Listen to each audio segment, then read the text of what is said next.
L'agenda des festivals du lundi au samedi à 19h20. Bel été sur France 3.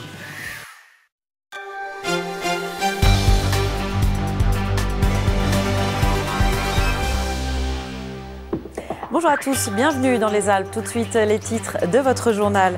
Vous étiez nombreux hier soir à profiter des festivités du 14 juillet. Et à Grenoble, on a retrouvé le traditionnel bal des pompiers. Il était organisé sur l'anneau de vitesse parc Paul Mistral. Et vous le verrez, l'ambiance était au rendez-vous. Et puis comme chaque jour depuis le début cette semaine, nous vous proposons de découvrir des producteurs locaux. Ils sont présents sur les marchés grenoblois, mais aussi dans leurs exploitations pour bichonner leurs produits de qualité. Portrait dans ce journal de Jérôme basé à Saint-Quentin-sur-Isère. Enfin, un mot de météo avec la poursuite d'un beau temps chaud. Les températures gagnent 2 à 3 degrés et montent jusqu'à 35 degrés. Mais d'abord cette information, les locaux de la police municipale de Mélan en Isère près de Grenoble ont été incendiés la nuit dernière. Il était environ 2h30 du matin. Les pompiers ont réussi à éviter la propagation des flammes à la mairie. La piste de l'incendie criminel est envisagée car une vitre a été retrouvée brisée par une bouche d'égout. Les gendarmes de Mélan ont ouvert une enquête. Une réunion de crise a eu lieu ce matin pour faire le point et réorganiser les services touchés par cet incendie. Et c'est la deuxième fois depuis le début de l'année que la police municipale de Mélan est visée. Je vous propose d'écouter Jean-Claude Perrin, premier adjoint au maire. Il est interrogé par Aurélie Massé et Yves Mariglot. C'est la deuxième fois, encore une fois, depuis le début de l'année, que les locaux de la police sont l'objet d'une agression et nous sommes extrêmement inquiets de cette remise en cause de l'autorité municipale. Parce que manifestement, c'est l'autorité municipale qui est en cause. Le 26 février, un cocktail Molotov, ou 2 cocktails Molotov qui ont été lancés, ça avait juste chauffé un peu les murs et la porte. Mais là, ça a été efficace. La vitre a été cassée et le feu a été mis à l'intérieur. Un loup a été abattu lundi soir à Villarodin-le-Bourget en Maurienne. Il s'agit d'un loup mâle. Ce prélèvement s'inscrit dans le cadre d'un arrêté préfectoral en date du 6 juillet pour protéger les troupeaux sur les communes de Saint-André, Modane et Villarodin-le-Bourget. Si vous avez la chance de vous balader sur les rives du lac d'Annecy, vous avez peut-être croisé des agents municipaux à bord de gyropodes, ces engins électriques pouvant aller jusqu'à 20 km/h. Il s'agit d'agents de la brigade environnement.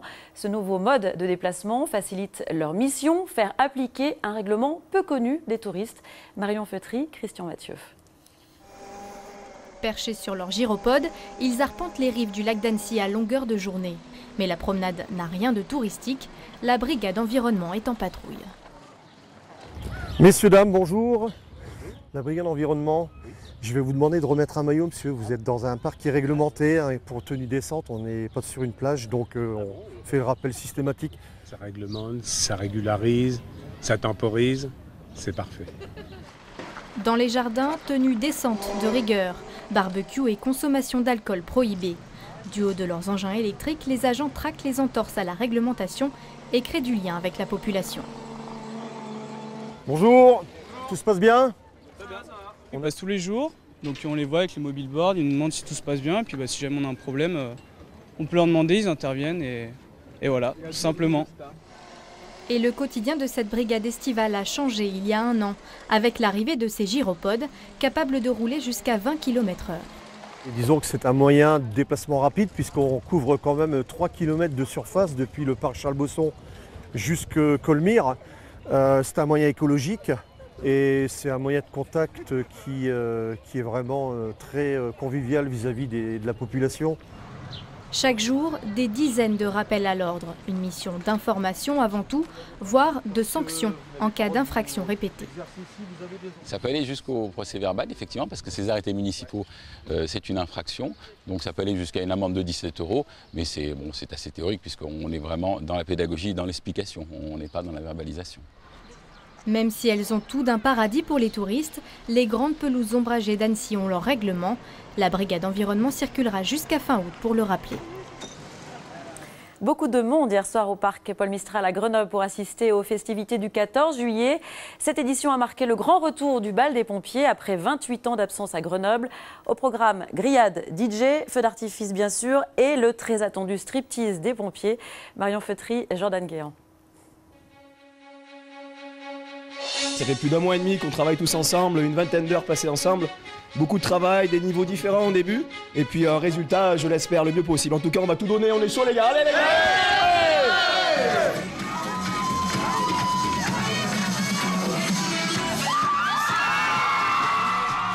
C'était le clou du spectacle, le striptease des pompiers, qui marque le grand retour des soldats du feu pour la fête nationale. C'était génial, merci les pompiers de Grenoble! Quelques heures plus tôt, le bal des pompiers commence à peine et déjà plusieurs milliers de personnes sur la piste de danse. Regarde, en juillet, normalement on reste chez nous, mais là c'est bien puisque on n'a pas honte de tous les gens qui nous regardent et on danse comme on a envie. Un rendez-vous que les pompiers de Grenoble et Cessinay préparent depuis plusieurs mois. Pour eux ce soir, pas de lance à eau, pas de grande échelle, c'est à la buvette que ça se passe. On a essayé de se répartir les tâches et moi j'ai pris les frites puisque je suis d'origine du Nord, donc on m'a dit Anthony tu vas aux frites, donc voilà. J'ai pas eu trop le choix mais bon c'est un plaisir. 22h30, les premières fusées jaillissent de la Tour Perret. Feux d'artifice, bal des pompiers, 2 événements liés comme une tradition populaire. Pendant 28 ans, il n'y a pas eu de bal de pompiers organisé par les pompiers de Grenoble et Cessinay. Et donc on a voulu renouer avec le passé, avec les traditions. Et c'est pour ça qu'on a essayé de faire les choses en grand. Et pour le moment, ça se passe bien, on est bien contents. Et puisque le public en redemande, les pompiers comptent bien revenir l'année prochaine et tout donner encore. Suite à présent de notre série de l'été consacrée, vous le savez depuis lundi, aux producteurs locaux que l'on peut croiser sur certains marchés grenoblois. Et parmi eux, il y a Jérôme. Ce jeune agriculteur basé à Saint-Quentin-sur-Isère règne sur une exploitation déjà très importante et qui ne cesse de s'étendre pour répondre à la demande. Reportage Marie Michelier, Yves Maréglot, montage Sophie Villatte. C'est un marché à ciel semi-ouvert. Sous la voie ferrée l'Estacade, ses habitués, leurs paniers et les étals alléchants des producteurs locaux. Celui des jardins de Saint-Quentin-sur-Isère regorge de couleurs et de variétés, le résultat de l'engagement d'un homme soucieux du goût et de la qualité. Juju va aux courgettes, Audrey courgettes, plantation. Un tableau, quelques mots. C'est tout bon. Et la journée démarre dans le silence du petit jour.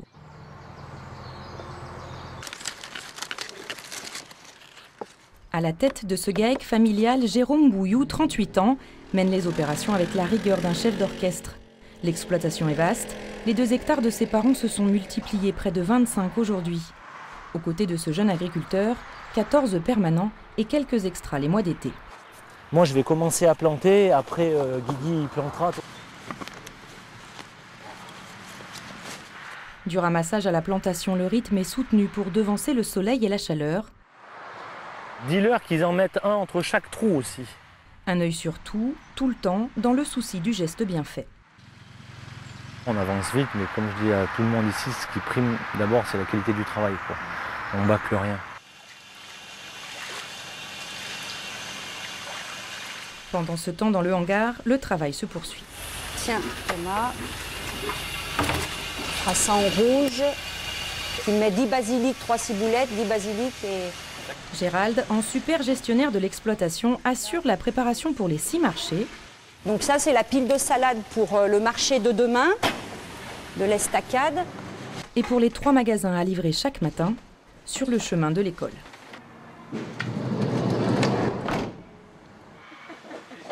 C'est beau ça, hein. Ça vaut le coup de s'embêter quand même. Sur une parcelle, une serre aussi de 8000 m². Elle abrite, entre autres, 6000 plants de tomates qui donneront jusqu'à 2 tonnes de fruits chaque semaine, de juin à septembre. Ici comme partout ailleurs, pas de pesticides, mais le choix d'une agriculture raisonnée, respectant la saisonnalité. Tu vois la couleur là? C'est plus noir, c'est violet. Même petit, vous y ramassez ça, quel que soit le calibre. Il faut ramasser toute la serre. Parce qu'elles sont pas traitées, donc elles ne se conservent pas. On ne peut pas dire on ramasse, on met au frigo, on vendra en 2-3 semaines. Des dizaines de variétés, des récoltes qui s'enchaînent, 300 tonnes de légumes produits chaque année. Une expansion vertigineuse, impulsée avant tout par la clientèle. Aujourd'hui, on n'arrive plus à faire face à la demande déjà, à l'heure actuelle, malgré qu'on est multiplié par 10. la surface. De toute façon, on n'a pas grandi en cherchant les clients, c'est les clients qui nous ont fait grandir. À 9 ans, on n'avait plus rien au marché, on a dit qu'il faut produire plus et plus et plus. 25 hectares, une superficie suffisante aujourd'hui pour Jérôme, soucieux d'améliorer encore l'attention portée à ses produits, à son équipe et à l'environnement. Du goût, du local, de la fraîcheur en circuit ultra court, une agriculture du cœur avant tout. Peut-être ma force aujourd'hui, c'est que le seul qui ne vient pas au travail ici, c'est moi, parce qu'en fait le matin quand je me lève, je m'amuse. Quand je suis un peu loin de l'exploitation, à 200-300 mètres, qu'on a une vision sur tout ce qu'on a, tous les bâtiments qu'on a montés, tous les investissements qu'on a pu faire, j'ai une certaine fierté pour moi et puis pour tous ceux qui ont travaillé là. On peut se dire qu'avec la force des bras, en travaillant, on peut réaliser de belles choses. Du sport à présent dans ce journal, développer le triathlon parmi les jeunes et les moins jeunes. C'est l'ambition d'une manifestation baptisée Fit Days. Après des étapes dans une trentaine de villes, la tournée s'est achevée sur des compétitions disputées au lac du Sauté, près de Corps, en Isère, où se sont rendus Xavier Schmitt et Jean-Christophe Solari.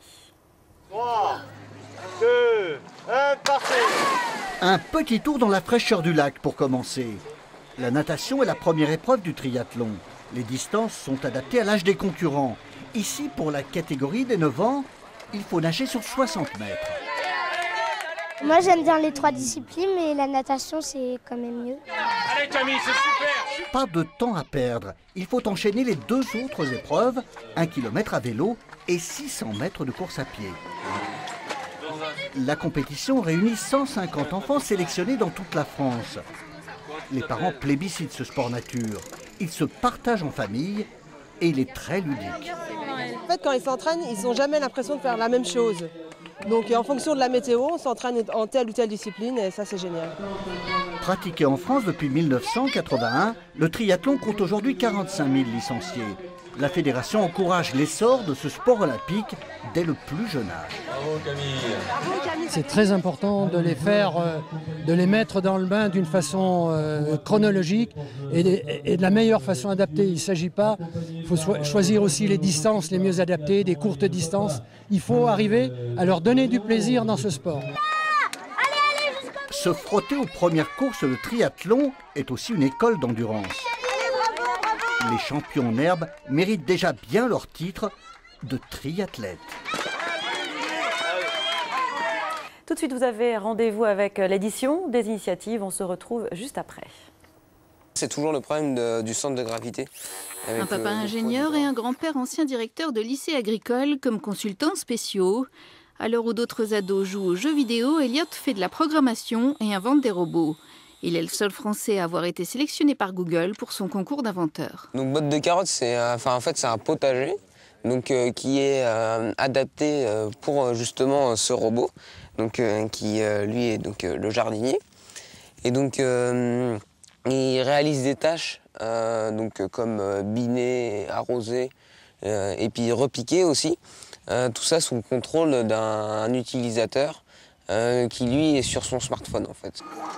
Pour le prototype, un réseau de solidarité s'est créé, de son prof de maths jusqu'au laboratoire de recherche de Saint-Gobain à Pont-à-Mousson, qu'il a pris sous son aile. L'idée, c'était pas de changer le monde en révolutionnant tout ce qui est agriculture, mais bon, après, bon, c'est vrai que Google aime bien utiliser ce terme-là, de changer le monde et tout. Bon, après, je sais pas si... Peut-être que dans quelques années, ce sera utilisé partout, puis que ça remplacera les tracteurs, je sais pas. Le 4 août, Elliot saura s'il fait partie des 20 finalistes. S'il gagne, direction la Silicon Valley, avec une bourse d'études de 50 000 $ à la clé. Il n'y a pas qu'à la campagne que l'on rêve de cultiver son jardin. En milieu urbain, les jardins partagés ont le vent en poupe. Un concept écologique et convivial qui séduit dans de nombreuses régions, comme ici à Vincennes. Au cœur des barres d'immeubles, une oasis de 1600 mètres carrés défie le béton. Des jardins en hauteur, des potagers bio sortis de terre depuis 4 mois à peine. L'idée un peu folle de ce Vincennois engagé. J'ai découvert ce site, à la base c'était un jardin public où il n'y avait que du gazon et il y avait pas mal de nuisances, il y avait des tessons de bouteilles partout, des jeunes qui venaient faire un peu de bruit, etc. Et donc j'ai proposé à la mairie de faire des jardins partagés ici pour créer du lien social, intergénérationnel entre les gens de divers horizons. La mairie a financé, les habitants de Vincennes sont emballés. Ça, c'est des tomates. C'est ça? Oui, des tomates. 60 € de cotisation annuelle. Tout le monde voulait sa parcelle. Pas assez de place, alors on partage. Elle est à qui cette parcelle-là? À nous. Elle est à nous. En fait, elle est à Claire au départ. À la base, elle est à moi. Jardiner pour se faire du bien, se vider la tête et repartir chez soi de bonne humeur. Et puis également des fleurs pour égayer le salon. Autre jardin perché, caché cette fois au 7e ciel de ce HLM parisien. Alors là, c'est un peu le jardin miraculeux. On n'a pas de parcelle particulière. Voilà, c'est chacun plante ce qu'il veut, où il veut, et on en informe les autres. Voilà, venez voir. Le projet initié il y a 2 ans par la mairie de Paris et le bailleur social est un succès. Les locataires de l'immeuble ont monté leur association pour créer ensemble leur jardin de A à Z. Donc on va mettre les haricots, puis après on arrosera? C'est ça, oui. Ok. On n'est plus à Paris, on est dans notre jardin. Voilà. On est vraiment... on décolle. Avant, Ebrahim, Véronique et Caroline, pourtant voisins de palier, se parlaient à peine. Jardiner ensemble a créé un joli lien solidaire, cultivé aujourd'hui précieusement. C'est parfait, avant de partir en vacances, on aura nos haricots. Bon, bah la nôtre, hein. Voilà, chin. On se quitte avec cette expédition écologique en Méditerranée, de Marseille à la Corse, en passant par l'Italie. Des scientifiques et des bénévoles sillonnent la mer jusqu'à la fin du mois d'août pour mesurer le taux de pollution au plastique. Alors, tu as vu Jean-Claude? Nadège et Jean-Claude partent à la pêche au plastique. Les deux scientifiques s'exercent dans le Vieux-Port avant de partir en Méditerranée pour une expédition de 2 mois. Il s'agira d'analyser les microparticules de plastique. Le chantier est immense, la Méditerranée est une poubelle, les déchets s'y comptent par milliards. Ils s'accumulent et ils commencent à impacter considérablement toute la biodiversité marine. Donc il faut vraiment qu'on trouve des solutions pour stopper cette pollution, parce que ça devient dramatique et si on continue à ce rythme-là, eh bien on est face à une bombe à retardement écologique. À bord du voilier, Marie et Jacqueline, 2 amoureuses de la nature, ce sont des éco-volontaires. Elles ont décidé de se payer une semaine de vacances en mer. Leur argent permet de financer l'expédition, une démarche citoyenne. Pour des vacances, il faut des fois être utile. On profite beaucoup de la nature, que ce soit en montagne, que ce soit en mer. Et pour moi, l'expédition Med, je l'avais déjà vue et je voulais à tout prix pouvoir, d'une part, participer et donner ma part et ma contribution. Ces éco-volontaires pourront ainsi assister aux analyses effectuées. Les échantillons sont conservés avant d'être transférés dans des laboratoires. Le but est d'identifier la pollution. S'agit-il de microplastiques, de fibres textiles? C'est technique, c'est surtout indispensable. On va plonger une partie dans un réactif et une autre partie les mettre directement à la congélation pour pouvoir étudier ça sous 2 angles différents. Donc étudier ce qu'on appelle le biofilm. Illustration en mer avec le prélèvement grâce à un filet Manta ultra performant. On ne peut pas malheureusement parler de pêche miraculeuse. Et voilà les captures de la journée. Maintenant on va voir les microplastiques. Ici, ici, ici. Bon, il y en a plein le collecteur. Tout ce qui est petit, carré, blanc, pointu, c'est du plastique. Après seulement 10 minutes en mer, la récolte est inquiétante. Les morceaux de plastique sont multiples. Le bateau poursuivra sa mission scientifique jusqu'à la fin août. Direction Hyères, la Côte d'Azur et l'Italie. Avant de refermer ce journal, je vous rappelle une des principales informations. Les locaux de la police municipale de Mélan en Isère, près de Grenoble, ont été incendiés la nuit dernière. Il était environ 2h30 du matin. Les pompiers ont réussi à éviter la propagation des flammes à la mairie. La piste de l'incendie criminel est envisagée. Et c'est la fin de ce journal. Je vous retrouve ce soir à 19h.